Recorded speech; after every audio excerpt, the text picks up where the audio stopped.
185 దేశాల మీద 10% base line ట్యాక్స్ని విధించాడు ఆయన. సుంకాలు నిజానికి ఎట్లా ఉంటుంది పరస్పర సుంకం అనే మాట ఏమిటి అనే విషయానికి వస్తే, ఉదాహరణకు భారతదేశం నుంచి మనం ఎక్స్పోర్ట్ చేశాం అమెరికాకి. ఆయన ఈ దేశంలో భారతదేశంలో తయారైన వస్తువుని అక్కడ అమెరికాలో అమ్మాలి అనుకుంటే ఆయన ఏం చేస్తాడు అంటే దాని మీద ఒక 30% ట్యాక్స్ వేస్తాడు అనుకుందాం. అంటే ఇక్కడ మనం 100 రూపాయలు అనుకున్నది కాస్త అక్కడ 130 రూపాయలు అవుతుంది. 30% ట్యాక్స్ పడితే ఆటోమేటిక్గా.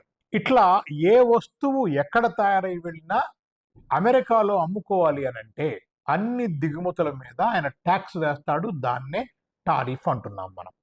ఆయన ప్రాబ్లం ఏమంటాడు అంటే, అమెరికాలో తయారైన వస్తువులు ఇతర దేశాలకు వెళ్ళినప్పుడు వాళ్ళు చాలా భారీగా సుంకాలు వేస్తున్నారు. అది అమెరికాకు నష్టం కలుగుతోంది. కానీ మనం ఇప్పటిదాకా అట్లా వేయటం లేదు. మనమేమో తక్కువ వేస్తున్నాము, వాళ్ళేమో విపరీతంగా వేస్తున్నారు. అందువల్ల మనకి ఈ దేశంలో పరిశ్రమలు రాకుండా పోయినాయి.